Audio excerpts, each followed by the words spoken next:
On this edition of Maury County Now, the 5-alarm 5K is ready to heat up August with a run for MDA. The TWRA gives you some tips on how not to rock the boat this summer.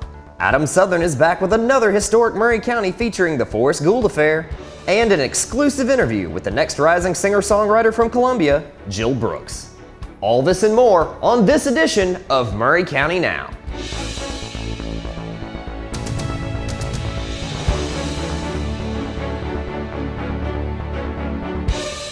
Hello, and welcome to Maury County Now, Columbia and Maury County's news show covering the events, ideas, groups, and happenings in and around Maury County. The Columbia Fire Department are lacing up their running shoes for the very first ever 5-alarm 5K at Maury County Park. We spoke to Nick Brown and Brian Cooper about the 5-alarm 5K and how you can go the distance for a good cause.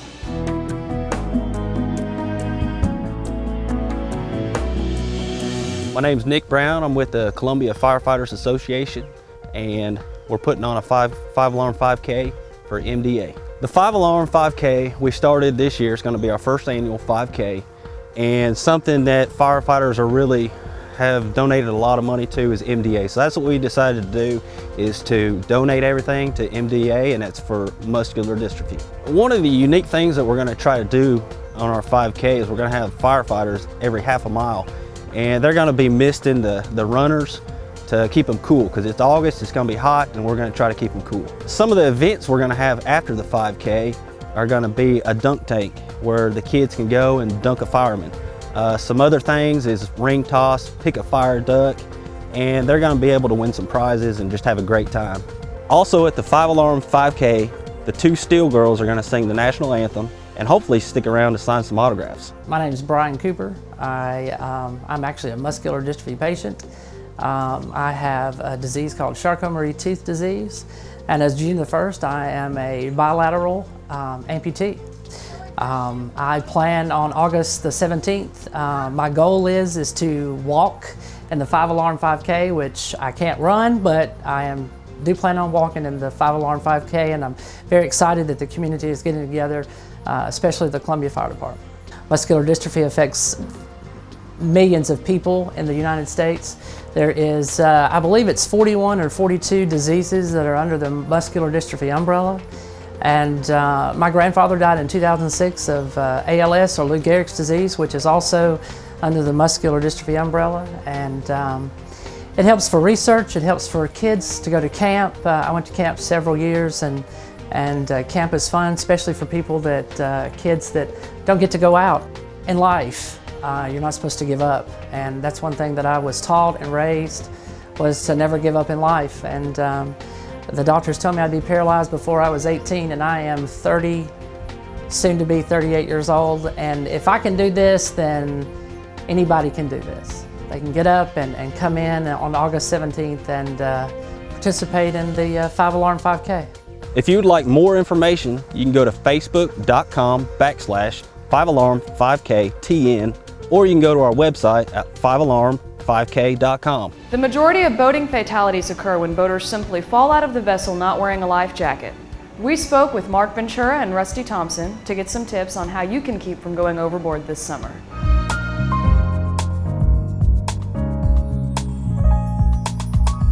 I'm Wildlife Officer Mark Ventura with the Tennessee Wildlife Resources Agency, and I'm stationed in Maury County.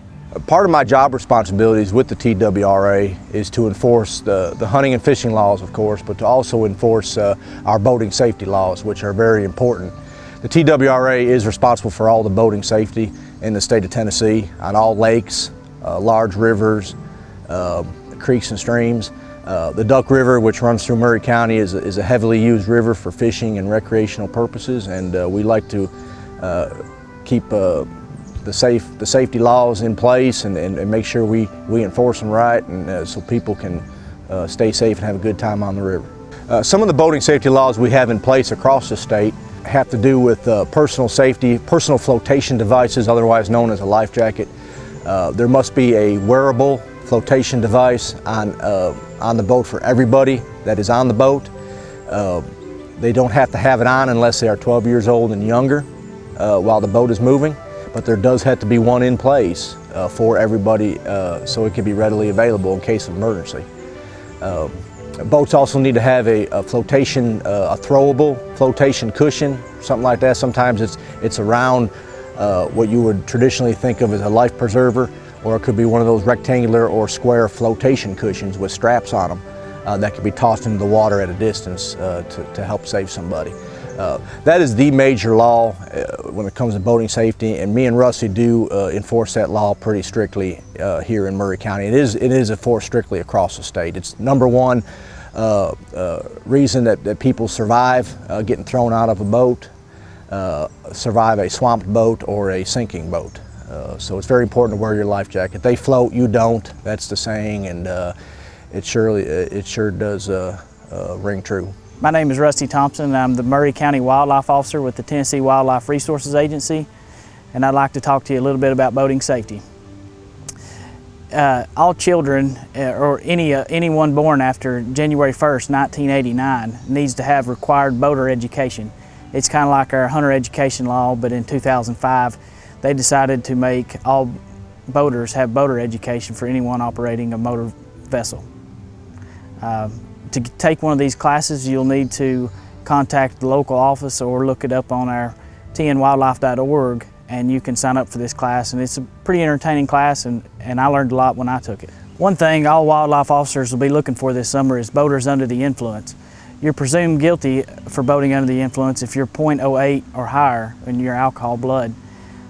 We look very negatively upon boaters that are under the influence, and they're a high percentage of the accidents that we have in the state. What we look for, we do our common field sobriety task, just like the state troopers or other law enforcement will do. And the BUI law also mirrors the DUI law, which is the driving under the influence that more people are familiar with. If you need any more information on boating safety in the state of Tennessee, you can call the Region 2 TWRA office at 615-781-6581, or you can contact me personally. I am one of the local Maury County officers at 615-483-7305, or you can contact my partner, Rusty Thompson, 931-881-8241. The Tennessee Wildlife Resources Agency website can be found at tnwildlife.org. We'll be back with more Maury County Now after this. Once every 3 hours, a fire death occurs in America. 80% of these deaths could be prevented with a working smoke alarm. Hi, I'm Lee Bergeron, Chief of the Columbia Fire Department. The men and women of Columbia Fire Department would like for you to have a working smoke alarm in your home. We have a program that if you call 931-560-1700, our men and women will come and place a working smoke alarm in your residence. We know by doing this helps make you safer and makes our city a safer place to work and live. These smoke alarms are brought to us on a grant by Governor Haslam and Commissioner Julie McPeak. Their goal is to place 20,000 working smoke alarms in residents in Tennessee. We know and they know by doing this we can help save lives and prevent the young and the elderly from perishing in fires. Thank you very much. We're back with more Maury County Now on PowerNet 13. Affairs usually end badly, and this one is no exception. Here's Adam Southern giving us all the details of the Forrest Gould affair on this edition of Historic Maury County. I'm Adam Southern. This is another edition of Historic Maury County, and today we're going to talk about the Civil War in Maury County. Since this is the 200th anniversary of the Civil War, I thought I would talk a little bit about what happened in June of 1863.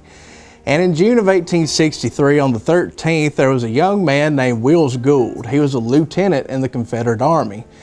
And he was kind of upset with his commanding officer, General Nathan Bedford Forrest, because during their Alabama campaign to capture Able Strait, this young lieutenant allowed 2 of his cannons to be captured by the Yankee Army.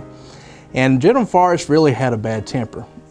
So when he found out about these 2 cannons being captured, even though they got him back later, he still accused this young lieutenant of cowardice and was having him transferred out of his army. Well, Wheels Gould was a young man, 23 at the time, but he was still very honorable. All these men relied on their honor, and if their honor was impugned, trouble started. Well, Lieutenant Wheels Gould felt that his honor had been impugned, and he went to face the general, and that was something you did not do. General Forrest was not a man to be reckoned with. So Wheels Gould walks up to General Forrest and tells him, "No man can accuse me of cowardice, and us both live." And General Forrest hears this and walks straight towards Wheels Gould. And Wheels Gould had a pistol in his pocket, but the trouble was, it was raining. He had a rain slicker on over the top of his clothes. So he was reaching for that pistol, but it was getting hung on this rain slicker. And General Forrest had been cleaning his nails with a knife, so he had this knife ready. And as Wheels Gould is trying to get this pistol out, General Forrest is still coming on with that knife. And Wheels Gould did all he thought he could do. He shoots through his jacket and hits General Forrest in the stomach. And back then, a stomach wound was a death sentence. If you were shot in the gut, you were dead. So General Forrest thought he had been killed. He takes his knife, opens it with his teeth, and stabs the young lieutenant through his ribs. And he said he knew the blade had run true, which means he hit his lung. Well, both of them were kind of stunned at what had just happened, so Wheels Gould takes off running, runs across the street. And around the corner come two doctors. They had been taking care of some of the Confederate soldiers who were in the hospital. And they saw Wheels Gould and said, "Hey, there's Wheels Gould." And one of the doctors was Wheels Gould's cousin. So they took Wheels Gould into the tailor's shop right there down from the square, laid him out on the tailor's cutting table. And General Forrest brings a doctor in there to look at him, and they said, "Yep, you're gut shot." So General Forrest kind of utters a quote that some people have spinned into saying, "No man kills me and lives." So General Forrest grabs some pistols off of someone else and goes after Wheels Gould, follows the blood trail across the street, and really just had to follow the crowd too, because there was already a crowd gathered around looking at Wheels Gould on this table. There was a young boy by the name of Frank Smith that saw all of this, and later on in his diary and in his history of Maury County, he would write about witnessing all of this. And he said that every time Wheels Gould took a breath of air, blood would squirt across the room. So that's how we know for sure Wheels Gould had a punctured lung. And he was really dead then. I mean, let's face it. But General Forrest wanted to kill him for killing him. So he walks into the tailor shop and hollers, "Look out!" Everybody under his command knew his voice, so they all hit the floor. And he takes a shot at Wheels Gould. Wheels Gould manages to roll off the table, and the bullet hits the wall, ricochets, and hits somebody else in the leg. So there's 3 wounded men in this room. Wheels Gould stumbles and fumbles out of this room and goes and collapses in some bushes outside of this building. General Forrest walks over, kicks his leg. He's not moving. He thinks he's dead. End of the story as far as General Forrest is concerned. So General Forrest finally gets the doctors to look at him and make for sure he is gut shot. And they pull his shirt off and they look, and it's not as serious as they all thought it was. The bullet had ricocheted some way and come out on the other side. It was just a flesh wound. So General Forrest realized then that he had killed this young boy for no reason. So he sends the doctors and tells them, "No matter what it costs, I will pay it all. Make sure this young boy gets well." And they take him to the Nelson House Hotel in Columbia, but he succumbs to his wounds 13 days later, and he dies in the Nelson House. And that's what we call the Forrest Gould affair in downtown Columbia. And it's really something to read about. Bob Duncan writes a lot about it, and as I said, Frank Smith in his history of Maury County. So look at either of those books and come see us at the Maury County Library. Singer, songwriter, pageant winner, and beauty queen, Jill Brooks seems to be able to do it all. We caught up with Jill in this exclusive interview about her new CD and upcoming tour.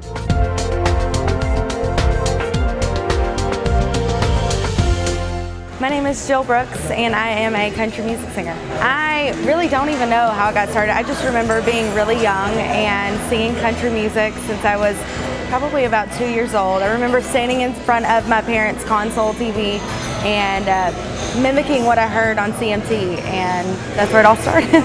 My background has definitely been a little bit of everything, so I feel like I can kind of roll with the punches.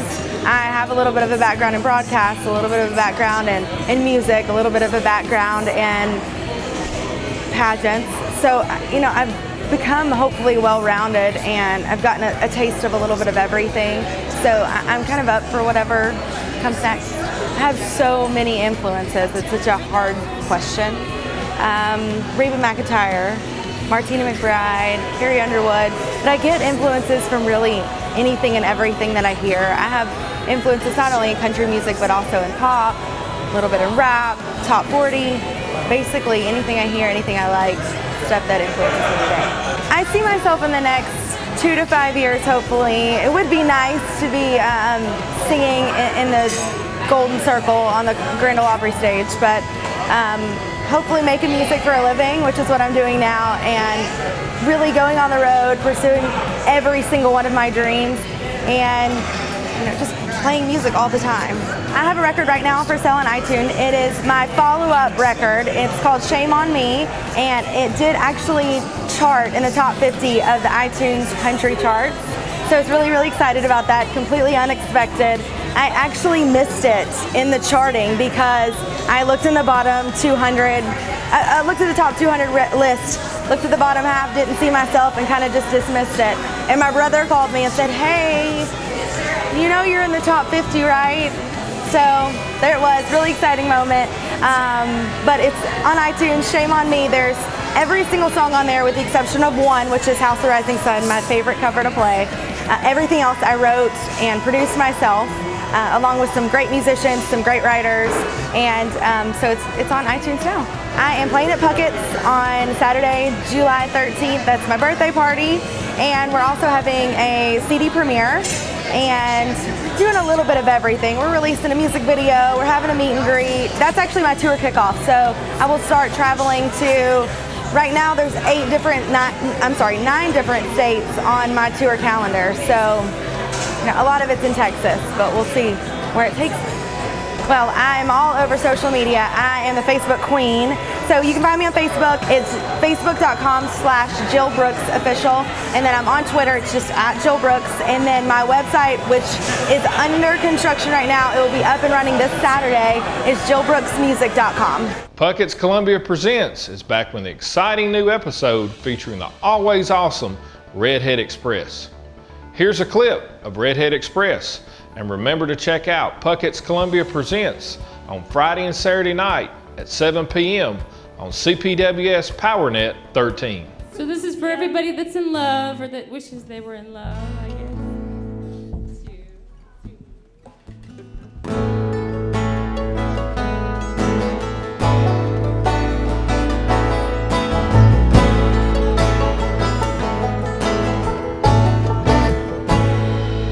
See the ocean, the tide coming and going, summer magic in the air. See the sunlight setting in a champagne sky, goes on forever.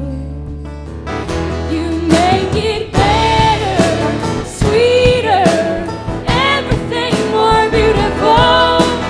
Every time you hold